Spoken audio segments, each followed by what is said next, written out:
Pertama, kita copy dulu variabel X1, X2, X3, dan Y di variabel view.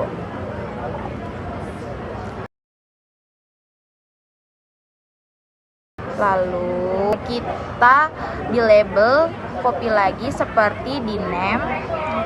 Selanjutnya desimalnya kita ganti menjadi 0.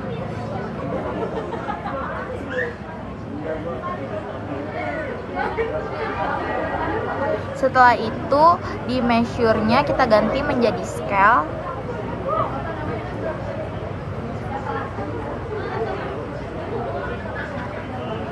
Lanjut kita copy datanya dan kita taruh di data view. Setelah itu untuk mencari uji validitas kita membuka analyze, lalu correlate, selanjutnya revalidate, lalu masukin data X1 dan totalnya. Lanjut pencet OK dan data terlihat. Nah, kita bisa lihat dari hasil data validitas X1, yaitu ada di total X1 bisa dilihat dari person correlate, yaitu kalau lebih dari 0,5 dan lebih dari tabel R berarti itu tandanya valid. Untuk mencari X2 kita juga sama, kita buka ke analyze, lalu correlate, langsung ke revaries, dan kita pindahkan data variabel X1 nya menjadi variabel X2 sampai dengan total X2, lalu kita pencet OK. Nah, di sini juga bisa dilihat di person correlate total dari X2 yaitu juga 1, yang berarti hasilnya juga valid. Lalu di X3 juga sama, kita buka analyze, correlate, revaries, dan kita pindahkan data X2 menjadi X3, kita masukin ke variabel sampai dengan total X3, lalu juga pencet OK. Selanjutnya kita bisa juga sama lihat hasil datanya bisa dilihat dari person correlate, yaitu sama juga 1 dan berarti hasilnya valid. Itu untuk mencari variabel Y nya juga sama, kita buka analyze, correlate, revariate, lalu kita pindahkan data Y1 sampai total Y ke variabel, lalu pencet OK dan hasilnya juga 1, berarti valid.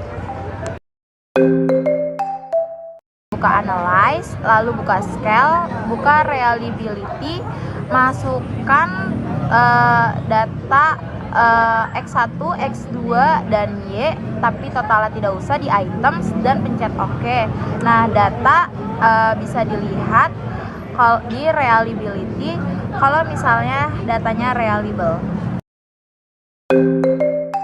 Analyze, lalu regression, lalu klik linear, masukkan total Y ke dependent dan total X1, X2, X3 ke independent. Setelah itu klik plots, masukkan receipt ke X dan dependent ke Y. Setelah itu klik histogram dan normal probability plot, lalu continue dan OK. Lalu bisa dilihat di histogramnya itu berbentuk lonceng dan juga titik PP plotnya itu mengikuti garis diagonal yang artinya data normal. Klik analyze, lalu regression, setelah itu linear.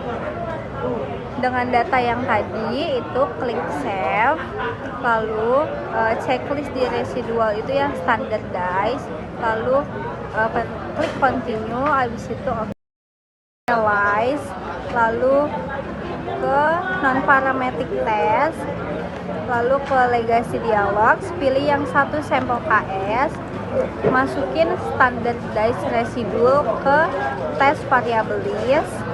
Setelah itu pencet klik dan signya itu harus lebih dari 0,5 untuk dikatakan normal.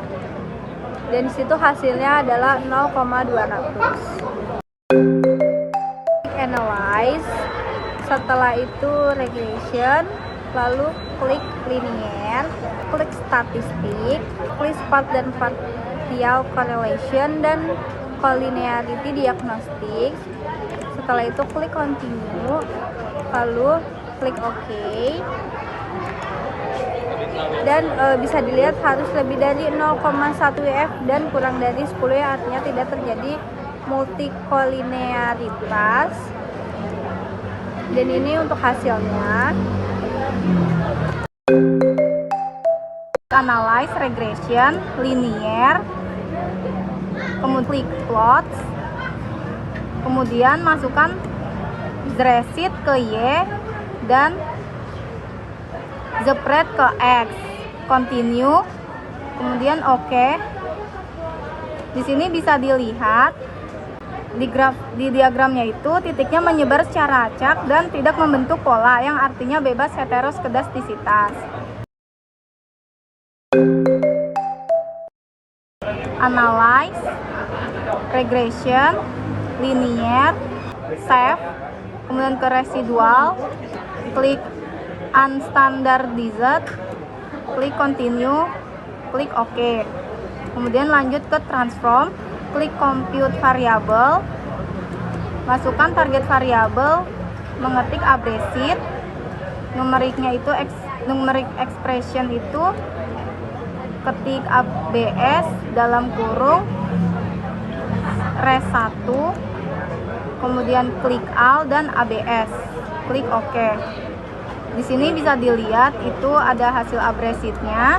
Kemudian kita klik ke analyze lagi, regression, linear, kemudian ke dependent itu mungkin dependentnya itu diganti ke abbreviate.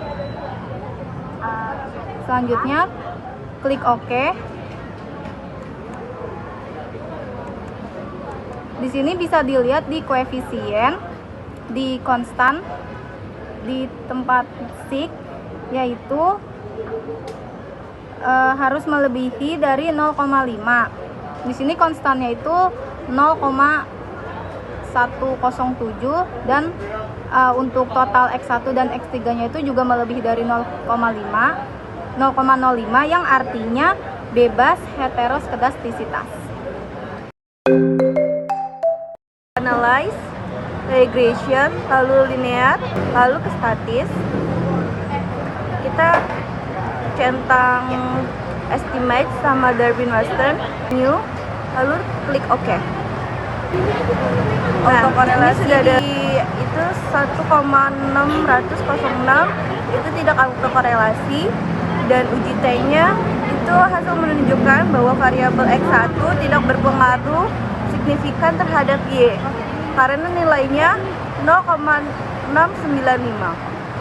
Untuk uji F-nya itu diperoleh nilai signifikansi sebesar kurang dari 0,001 yang lebih kecil dari 0,05 yang artinya berpengaruh signifikan terhadap variabel Y. Lalu selanjutnya di sini ada uji diskriminasi karena koefisien diskriminasi diperoleh nilai R square-nya sebesar 0,585 yang artinya variabel X1, X2, X3-nya mampu menjelaskan variabel Y sebesar 58,8%, sedangkan 41,5%-nya dipengaruhi oleh faktor lain yang tidak diteliti.